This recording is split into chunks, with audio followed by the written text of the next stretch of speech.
Chicken Shaka বা chicken roast একটি খুবই টেস্টি এবং সুস্বাদু রান্না। নমস্কার, আমি শাওন পাকশালায় আপনাদের সবাইকে স্বাগত। আজকে ঘরোয়া উপায়ে খুব সহজে কিভাবে চিকেন শাকা বা চিকেন রোস্ট করা যেতে পারে সেটাই তুলে ধরার চেষ্টা করলাম। সম্পূর্ণ ভিডিওটি স্কিপ না করে দেখার অনুরোধ রইল। আশা করি খুব ভালো লাগবে।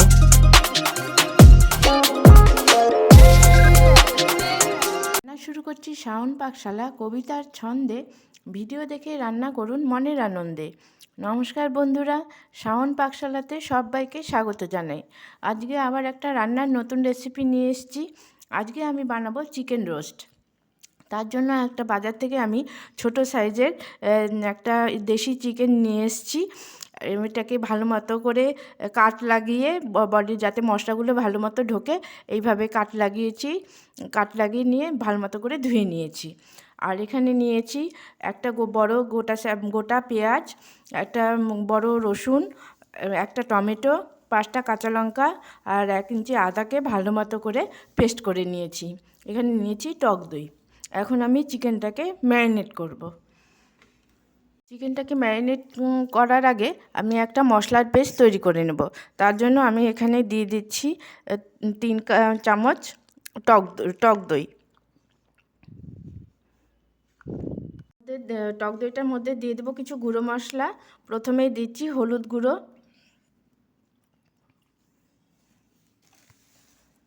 দিচ্ছি ধনের গুঁড়ো, দিচ্ছি 1/2 চামচ জিরের গুঁড়ো, দিচ্ছি 1 চামচ চিকেন মশলা, দিচ্ছি অল্প পরিমাণ গরম মশলার গুঁড়ো।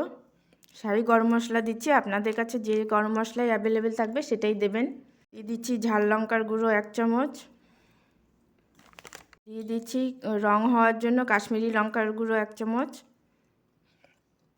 পরিমাণ মতো লবণ, দিয়ে দিচ্ছি অল্প পরিমাণ জল। পেঁয়াজ, রসুন, আদা, কাঁচা লঙ্কা, টমেটো বাটার পেস্ট। এখন সমস্ত মশলার সাথে আমি ভালো মতো করে দইটা একসাথে পেস্টটা বানিয়ে নেব। এটা খুব চটজলদি হয়ে যায়, ঘরোয়া উপকরণ দিয়ে এটা করা যায় আর খেতেও খুব টেস্টি হয়। এই সমস্ত মশলাগুলোর সাথে দইয়ের সাথে ভালো মতো করে যে পেস্টটা বানিয়ে নিয়েছি, এখন আমি চিকেনটাকে ম্যারিনেট করে নেব। এখন আমি সমস্ত মশলার সাথে চিকেনটাকে ভালো মতো করে মেখে নেব। কাঠগুলোর জায়গায় ভালো মতো ঘষে মশলাগুলো ঢুকিয়ে দেব।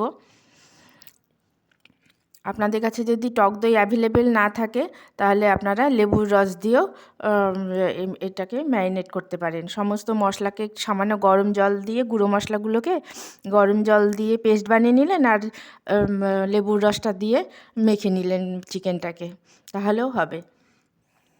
আমি চিকেনটার মধ্যে সমস্ত মশলাটা দিয়ে ভালো মতো করে ম্যারিনেট করে নিয়েছি। চিকেনের ভেতরেও আমি এই যে ভালো মতো করে মশলাটাকে ঢুকিয়ে ভালো মতো করে ঢুকিয়ে দিয়েছি। আর কাঠগুলোর জায়গাও ভালো মতো করে মশলাটা ঢুকিয়ে দিয়েছি। এখন আমি এই অবস্থায় চিকেনটাকে আমি 1 ঘন্টা রেখে দেবো। ঘন্টা রাখার পরে তারপরে আমি রান্নাটা করে নেব। আমি কড়াইটা নিয়ে সাদা তেল বসিয়ে দিয়েছি, তেলটা গরম হয়ে গেছে। এখন এর মধ্যে টেস্টটাকে ভালো আসার জন্য এর মধ্যে এই যে অল্প পরিমাণ একটু বাটার দিয়ে দিচ্ছি। 1 ঘন্টা হয়ে গেছে চিকেনটাকে ম্যারিনেট করে রেখেছি। এখন আমি এই গরম তেল বাটারের মধ্যে দিয়ে দেবো চিকেনটাকে। চিকেনটাকে একটু তেলের বাটারের মধ্যে একটু ভাজা করে নিই, তারপরে আমি মশলা দিয়ে কষবো। হিটটাকে কিন্তু আমি হাইতেই রেখেছি, হাইতে রেখেই এটা করতে হবে, নইলে চিকেন থেকে জল ছেড়ে গেলে চিকেন রোস্ট আর হবে না। চিকেনটাকে এপিট ওপিট করে আমি এই যে এরকম করে একটু ভেজে নিয়েছি। এখন আমি মশলাটা কষে নেব। তেলটা বেঁচে গেছে, ওই তেলের মধ্যেই আমি মশলাটা কষে নেব। দিয়ে দিচ্ছি দইয়ের সাথে যে গুঁড়ো মশলার সমস্ত পেস্ট বানিয়ে রেখেছিলাম সেই পেস্টটা দিয়ে দিচ্ছি। অল্প পরিমাণ স্বাদ মতো লবণ, যেহেতু লবণ দিয়ে ম্যারিনেট করা আছে চিকেনটাকে সেজন্য এখানে অল্প লবণ দিলাম। হলুদ গুঁড়ো দিয়ে দিচ্ছি, ঝাল লঙ্কার গুঁড়ো একটু ঝাল ঝাল খেতেই ভালো লাগে, সেই জন্য একটু ঝালটা বেশিই দিলাম। আপনারা যেমন ঝাল খাবেন সেই অনুযায়ী ঝালটা দিবেন। আমি এখন আবারও সমস্ত মশলা দিয়ে একটু কষিয়ে নেব, কারণ ওই মশলাটা তো আমি চিকেনের মধ্যে মিশিয়েছি। দিয়ে দিচ্ছি ধনের গুঁড়ো, রং ভালো আসার জন্য কাশ্মীরি লঙ্কার গুঁড়ো, দিয়ে দিচ্ছি সামান্য পরিমাণে সয়া সস,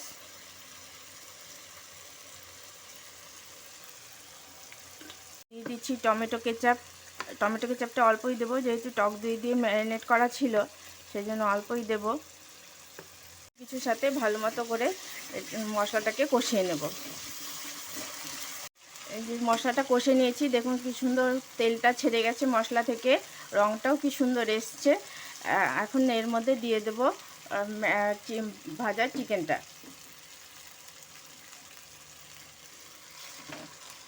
দিয়ে এই মশলার সাথে ভালো মতো করে মিশিয়ে নেব।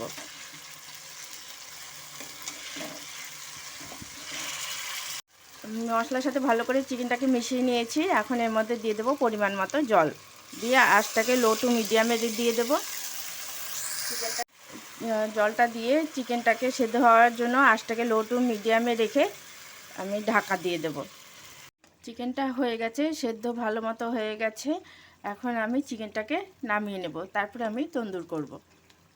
আমি এই চিকেনটাকে একটা তন্দুর স্টিকের মোটটা নিয়ে নিয়েছি। তন্দুর স্টিকটাকে আমি আগে আগুনে একটু সেঁকে নিয়েছি, সেঁকে নিয়ে চিকেনটার মধ্যে ঢুকিয়ে দিয়েছি। এখন আমি এই চিকেনটাকে তন্দুর করে নেব গ্যাসের মধ্যে, ঘুরিয়ে ঘুরিয়ে করব।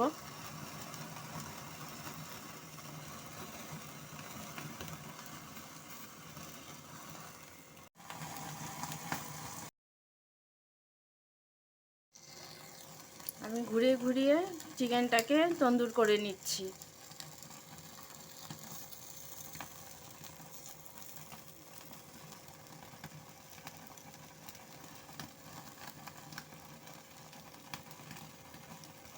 স্মোকি ফ্লেভারটা আসে, খেতে অসাধারণ লাগে। আমি এখন চিকেনটাকে নামিয়ে নিয়েছি, এর মধ্যে এখন দিয়ে দিচ্ছি আমি বাটারটাকে আমি একটু গলিয়ে নিয়েছি। আমি রোস্ট করার সময় বাটার দিয়েছিলাম না, এখন আমি বাটারটা দিয়ে দিচ্ছি। এতে জুসিও যেমন হবে, টেস্টটাও ভালো আসবে, আবার গন্ধটাও ভালো লাগবে। আমি চিকেনটা চারদিকে ঘুরিয়ে ঘুরিয়ে বাটারটা দিয়ে দিচ্ছি। আমি এখন এই চিকেনটার মধ্যে গ্রেভিটা দিয়ে দিচ্ছি।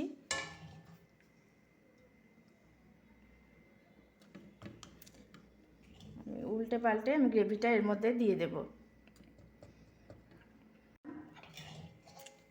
আবার উল্টে নিলাম, উল্টে নিয়ে এখন আবার এটার মধ্যে গ্রেভিটা দিয়ে দেব।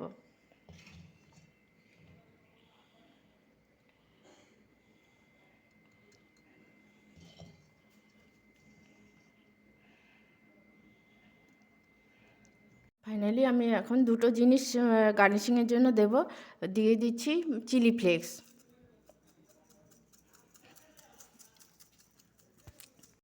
দিয়ে দিচ্ছি ঘুরিয়ে ঘুরিয়ে সব জায়গাতেই চিলি ফ্লেক্সটা দিয়ে দেব।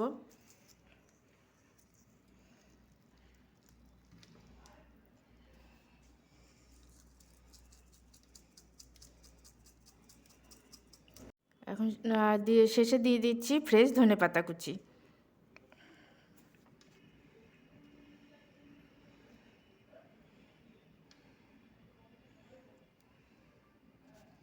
চিকেন রোস্টটা তো সার্ভ করার জন্য একদম রেডি। এটা আপনারা বাড়িতে অনায়াসেই করতে পারেন, খুব সহজেই হয়ে যায় এবং ঘরোয়া উপকরণ দিয়েই দেখলেন আমি করলাম।